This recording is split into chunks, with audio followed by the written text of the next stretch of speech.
تصور کریں ایک ایسی تہذیب کا جو اتنی طاقتور، اتنی ہنرمند ہے کہ وہ پہاڑوں کو تراش کر پورے کے پورے شہر بسا لیتی ہے۔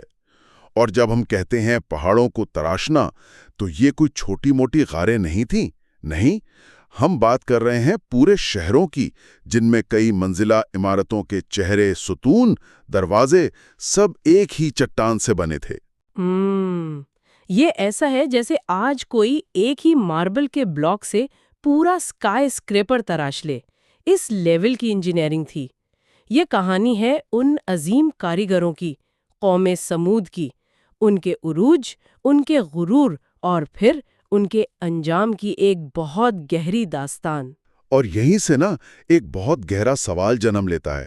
یہ صرف ایک تاریخی قصہ نہیں ہے، یہ اس نفسیاتی پیٹرن کا جائزہ ہے جسے آج ہم شاید ٹیکنالوجیکل ہیوبرس یا تکنیکی غرور کہہ سکتے ہیں۔ جب کوئی قوم اپنی ٹیکنالوجی پر، چاہے وہ پہاڑ تراشنا ہو یا آرٹیفیشل انٹیلیجنس، اس قدر انحصار کرنے لگے کہ وہ خود کو ناقابل تسخیر سمجھنے لگے، تو وہ اخلاقیات کو نظر انداز کرنا شروع کر دیتی ہے۔ اچھا، تو آج ہم اسی نکتے کا گہرائی سے جائزہ لیں گے کہ قوم سمود کا اصل مسئلہ صرف غرور نہیں تھا، بلکہ یہ یقین تھا کہ ان کا ہنر انہیں ہر نتیجے سے بچا لے گا۔ یہ بہت دلچسپ نکتہ ہے، تو چلیں شروع سے شروع کرتے ہیں۔ یہ لوگ، قوم سمود، یہ آئے کہاں سے تھے؟ ان کا پس منظر کیا تھا؟ ان کا سلسلہ قوم عاد کے ان بچ جانے والے مومنین سے جا ملتا ہے جنہوں نے حضرت ہود علیہ السلام کی پیروی کی تھی۔ اچھا، یعنی قوم عاد کی تباہی کے بعد؟ جی، جب قوم عاد ایک شدید آندھی سے تباہ ہوئی تو یہ چند ایمان والے محفوظ رہے۔ انہوں نے اس تباہ حال وادی کو چھوڑا اور ایک نئی محفوظ اور سرسبز زمین کی تلاش میں نکل پڑے۔ تو وہ ایک ایسی جگہ پہنچے جو ہر لحاظ سے بہترین تھی، پانی، زرخیز زمین اور تحفظ۔ کیا یہی ماحول ان کی غیر معمولی کامیابی اور پھر بعد میں ان کے غرور کی وجہ بنا؟ بالکل، یہ ایک بہت اہم عنصر تھا۔ وہ الیلہ کے چشموں اور باغوں تک پہنچے اور پھر ان کی نسلیں وادی حجر میں آباد ہوئیں، جسے آج مدائن صالح کہتے ہیں، اور اللہ نے انہیں بے شمار نعمتوں سے نوازا تھا۔ مطلب جسمانی طاقت تھی، ذہانت تھی، اور سب سے بڑھ کر وہ ہنر، پہاڑوں کو اپنی مرضی سے شکل دینے کا۔ دیکھیں نا، ان کا کمال صرف گھر بنانا نہیں تھا، وہ ماحول کو کنٹرول کر رہے تھے۔ وہ پہاڑوں کو کہہ رہے تھے کہ تم ہماری مرضی سے شکل بدلو گے۔ یہ فطرت پر مکمل قابو پانے والی بات تھی۔ صحیح۔ تو اسی صلاحیت نے ان کے اندر یہ احساس پیدا کر دیا کہ وہ کسی کے محتاج نہیں، انہیں کوئی شکست نہیں دے سکتا۔ کسی بھی کلچر کی نفسیات اس کے محاوروں یا مشہور جملوں سے بھی ظاہر ہوتی ہے۔ قوم سمود کے بارے میں ایسا کیا کہا جاتا تھا جس سے ان کے اس مائنڈ سیٹ کا پتہ چلتا ہے؟ ان کا ایک مشہور جملہ تھا جو ان کے اسی غرور کی عکاسی کرتا ہے۔ وہ فخر سے کہتے تھے، ہم پہاڑ تراش کر گھر بنا لیتے ہیں، ہمارے سامنے کون ٹکے گا؟ اچھا، یعنی اپنی طاقت پر مکمل بھروسہ۔ جی، وہ اپنی طاقت اور ہنر کو ہی سب کچھ سمجھ بیٹھے تھے، اور یہ بات بالکل فراموش کر دی تھی کہ یہ صلاحیت انہیں عطا کی گئی ہے، یہ ان کی اپنی ذاتی ملکیت نہیں ہے۔ تو یہ ہم ناقابل تسخیر ہیں والی سوچ، یہ ان کے معاشرے پر کیسے اثر انداز ہوئی؟ مطلب یہ غرور ان کے آپس کے تعلقات میں کیسے ظاہر ہوتا تھا؟ جب کوئی قوم اپنی کامیابی کا سارا کریڈٹ خود لینے لگتی ہے نا، تو معاشرتی بگاڑ پیدا ہوتا ہے۔ ان کے ہاں بھی یہی ہوا۔ طاقتور کمزوروں پر ظلم کرنے لگے، ان کا حق چھیننا عام ہو گیا، اور سرداروں کی مرضی ہی قانون بن گئی۔ یعنی کوئی خدائی اصول نہیں، بس سرداروں کی خواہشات۔ بالکل، اسی وجہ سے معاشرے میں فساد اور ناانصافی نے گہری جڑیں پکڑ لیں۔ اور پھر شرک کا آغاز بھی یہیں سے ہوا۔ جی، یہ اسی غرور کا ایک منطقی نتیجہ تھا۔ جب آپ یہ مان لیں کہ آپ کی طاقت ہی سب کچھ ہے، تو پھر آپ کو کسی بالاتر ہستی کی ضرورت محسوس نہیں ہوتی۔ انہوں نے اللہ کو بھلا کر انہی پہاڑوں سے تراشے ہوئے بتوں کو اپنا معبود بنا لیا۔ یہ بھی ایک نفسیاتی بات ہے۔ وہ ایسے خدا چاہتے تھے جنہیں وہ خود بنا سکیں، خود کنٹرول کر سکیں۔ بالکل ویسے ہی جیسے وہ پہاڑوں کو کنٹرول کرتے تھے۔ جی بالکل۔ تو ایک ایسا معاشرہ جو اپنی ٹیکنالوجی اور طاقت کے نشے میں دھت ہے، وہاں ایک ایسے نبی کی آمد ہوتی ہے جو انہیں عاجزی اور ایک اللہ کی عبادت کا درس دے رہا ہے۔ یہ تو ایک براہ راست ٹکراؤ تھا۔ یقیناً، اسی ماحول میں اللہ نے حضرت صالح علیہ السلام کو نبوت عطا فرمائی۔ وہ اسی قوم کے ایک معزز خاندان سے تھے اور اپنی حکمت اور نرمی کی وجہ سے مشہور تھے۔ جب انہوں نے اپنی قوم کو ایک اللہ کی عبادت کی دعوت دی اور کہا کہ صرف اللہ کی عبادت کرو، تمہارا کوئی معبود اس کے سوا نہیں، تو یہ دعوت ان کے پورے نظام کے لیے ایک چیلنج تھی۔ ان کا رد عمل کیا تھا؟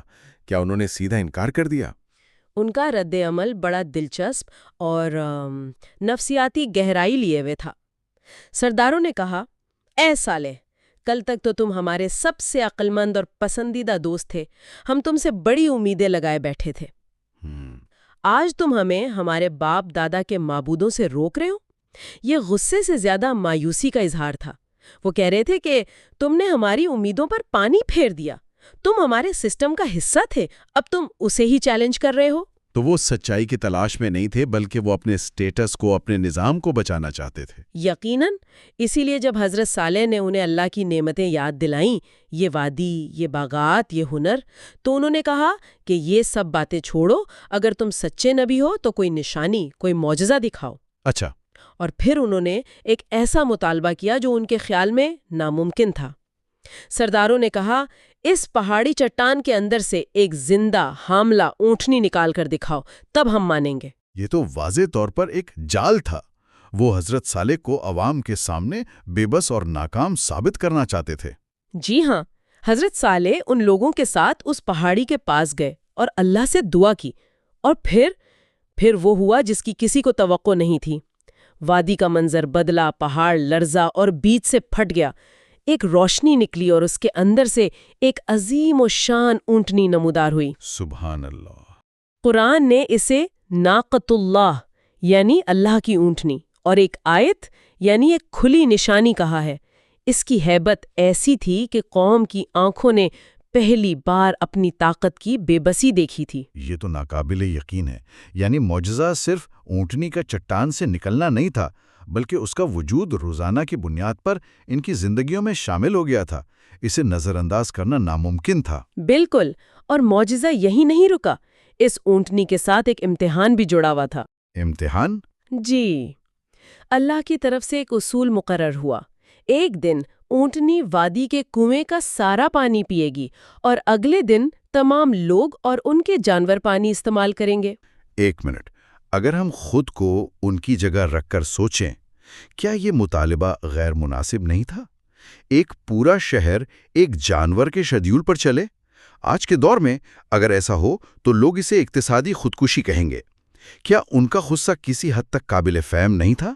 یہ ایک بہت اہم سوال ہے اور یہ اس امتحان کے مرکز میں ہے۔ ظاہری طور پر یہ ایک بہت بڑی پابندی تھی، لیکن اللہ نے اس کا معاوضہ بھی رکھا تھا۔ جس دن اونٹنی پانی پیتی تھی، وہ اس کے بدلے میں اتنا دودھ دیتی تھی کہ پوری قوم، ان کے بچے اور جانور سب سیراب ہو جاتے تھے۔ اچھا۔ یعنی ایک دن پانی کی قلت کے بدلے میں وافر مقدار میں دودھ مل رہا تھا۔ یہ امتحان معیشت کا نہیں تھا، یہ امتحان تھا اطاعت کا۔ صحیح۔ کیا وہ اللہ کے نظام کے سامنے سر جھکاتے ہیں یا اپنی مرضی اور اپنے بنائے ہوئے سسٹم کو براتر سمجھتے ہیں؟ اور ان کے سرداروں نے اسے اپنی حاکمیت پر حملہ سمجھا۔ یہی ہوا، وہ کہنے لگے ایک اونٹنی ہمارے پانی پر حکومت کرے گی، یہ ہماری آزادی پر حملہ ہے۔ جب انہوں نے دیکھا کہ کچھ غریب اور کمزور لوگ اس معجزے اور اس کے فائدے کو دیکھ کر ایمان لا رہے ہیں تو ان کا حسد اور غصہ مزید بڑھ گیا۔ ان کی سوچ یہ تھی کہ اس اونٹنی کی وجہ سے صالح علیہ السلام کی عزت بڑھ رہی ہے، اگر ہم نے کچھ نہ کیا تو پوری قوم اس کے پیچھے چل پڑے گی اور ہماری سرداری ختم ہو جائے گی۔ تو پھر انہوں نے اس خدائی نشانی کو ہی ختم کرنے کی سازش کی۔ جی، ان کی سوچ یہ تھی کہ اگر ہم مسئلے کی علامت کو مٹا دیں تو مسئلہ خود ختم ہو جائے گا۔ یہ ایسا ہی ہے جیسے کوئی ڈاکٹر بیماری کا علاج کرنے کے بجائے صرف بخار کی گولی دیتا رہے۔ صحیح۔ انہوں نے اونٹنی کو، جو کہ ایک نشانی تھی، اصل مسئلہ سمجھ لیا، جبکہ اصل مسئلہ ان کا اپنا تکبر تھا۔ اور اس سازش کو پھر مزید ہوا بھی دی گئی۔ جی، ایک امیر عورت نے، جس نے اعلان کیا کہ جو کوئی اس اونٹنی کو قتل کرے گا وہ اپنی بیٹی کی شادی اس سے کروا دے گی۔ اور اس انعام کے لالچ میں کچھ نوجوان تیار ہو گئے۔ جی، انہوں نے منصوبہ بنایا۔ جب اونٹنی کنویں سے پانی پی کر واپس جا رہی تھی تو ان قاتلوں نے اس کا پیچھا کیا۔ ایک نے تیر سے اس کا پاؤں زخمی کیا، وہ گری اور پھر باقی سب اس پر ٹوٹ پڑے۔ اور سب نے مل کے اس خدائی نشانی کو بے دردی سے قتل کر دیا۔ جی، اور اس جرم کے بعد ان کا نعرہ تھا، ہم نے اونٹنی کو مار ڈالا، اب سارا پانی ہمارا ہے۔ انہوں نے اپنی نظر میں اپنی حاکمیت دوبارہ قائم کر لی تھی۔ یہ وہ لمحہ تھا جہاں واپسی کے تمام راستے بند ہو گئے۔ حضرت صالح کا رد عمل کیا تھا؟ جب حضرت صالح وہاں پہنچے اور انہوں نے اللہ کی نشانی کو خون میں لت پت دیکھا تو انہوں نے غم اور افسوس سے کہا، تم نے کیا کر ڈالا؟ اب تمہارے پاس صرف 3 دن ہیں، ان 3 دنوں میں اپنے گھروں میں جتنا لطف اٹھا سکتے ہو اٹھا لو۔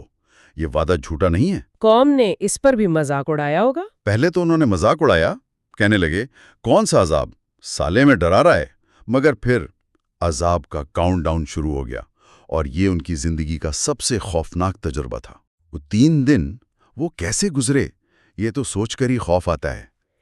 پہلے دن صبح ہوتے ہی ان سب کے چہرے زرد یعنی پیلے پڑ گئے۔ وہ ایک دوسرے کو دیکھ کر گھبرا گئے، مگر تکبر اب بھی باقی تھا۔ اور دوسرے دن ان کے چہرے سرخ ہو گئے، ہوا گرم ہو گئی اور آسمان کا رنگ بھی خون جیسا لال ہو گیا۔ اب ان کے دلوں میں حقیقی خوف بیٹھنے لگا تھا۔ وہ اپنے مضبوط گھروں میں چھپ گئے، مگر خوف سے کیسے چھپتے؟ اور تیسرے دن ان کے چہرے مکمل طور پر سیاہ ہو گئے۔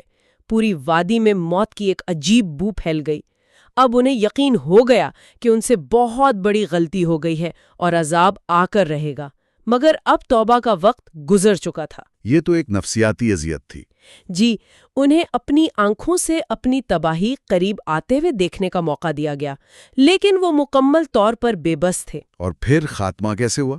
چوتھے دن فجر سے پہلے ہی آسمان لرزا، پہاڑ ہلے، اور پھر ایک ایسی خوفناک چیخ الصیحہ بلند ہوئی کہ ان کے دل پھٹ گئے اور روحیں ان کے جسموں سے نکل گئیں۔ ایک ہی لمحے میں گھروں میں اوندھے پڑے رہ گئے، ان کی بنائی ہوئی پناہ گاہیں ان کی قبریں بن گئیں۔ یہ انجام واقعی عبرتناک ہے۔ وہ جن عمارتوں کو اپنی بقا کی ضمانت سمجھتے تھے، وہی ان کا مدفن بن گئیں۔ یہی اس کہانی کا سب سے بڑا سبق ہے۔ جب سب کچھ تباہ ہو گیا تو حضرت صالح علیہ السلام اور ان کے ساتھی ایمان والے اس وادی سے گزرے۔ انہوں نے اپنی قوم کی لاشوں اور تباہ شدہ عمارتوں کو دیکھ کر کہا، اے میری قوم، میں نے تمہیں اپنے رب کا پیغام پہنچایا تھا اور تمہاری خیر خواہی کی تھی، مگر تم خیر خواہوں کو پسند نہیں کرتے تھے۔ مدائن صالح کے وہ کھنڈرات آج بھی اس بات کی گواہی دیتے ہیں۔ بالکل، وہ آج بھی یہ بتاتے ہیں کہ جب قومیں اللہ کی نشانیوں کا انکار کرتی ہیں اور تکبر کا راستہ اپناتی ہیں تو انہیں ان کی عظیم عمارتیں اور مضبوط قلعے نہیں بچا پاتے، بلکہ صرف ایمان اور عاجزی بچاتی ہے۔ ان کا ہنر ہی ان کی تباہی کا سبب بن گیا۔ جی، کیونکہ وہ اسے اپنی طاقت سمجھ بیٹھے تھے، اللہ کی امانت نہیں۔ یہ کہانی یہ آج کے دور میں سوچنے پر مجبور کرتی ہے کہ جب کسی معاشرے کو بے پناہ طاقت اور ٹیکنالوجی حاصل ہو جائے تو صحت مند اعتماد اور خود کو تباہ کر دینے والے غرور کے درمیان کی وہ باریک لکیر کہاں ہوتی ہے؟ یہی وہ سوال ہے جس پر ہر دور کے انسان کو غور کرنا چاہیے۔ آج کی دنیا میں وہ کون سی خدائی نشانیاں یا اخلاقی اصول ہیں جنہیں نظر انداز کرنا کسی بھی قوم کے لیے تباہ کن ثابت ہو سکتا ہے؟ آج ہمارا پہاڑ تراشنا کیا ہے؟ کیا وہ ہماری معاشی طاقت ہے، ہماری فوجی برتری ہے، یا ہماری سائنسی ترقی؟ یہ کہانی ہمیں یاد دلاتی ہے کہ اصل طاقت ٹیکنالوجی میں نہیں بلکہ ان اخلاقی اصولوں کی پاسداری میں ہے جو کسی بھی تہذیب کو قائم رکھتے ہیں۔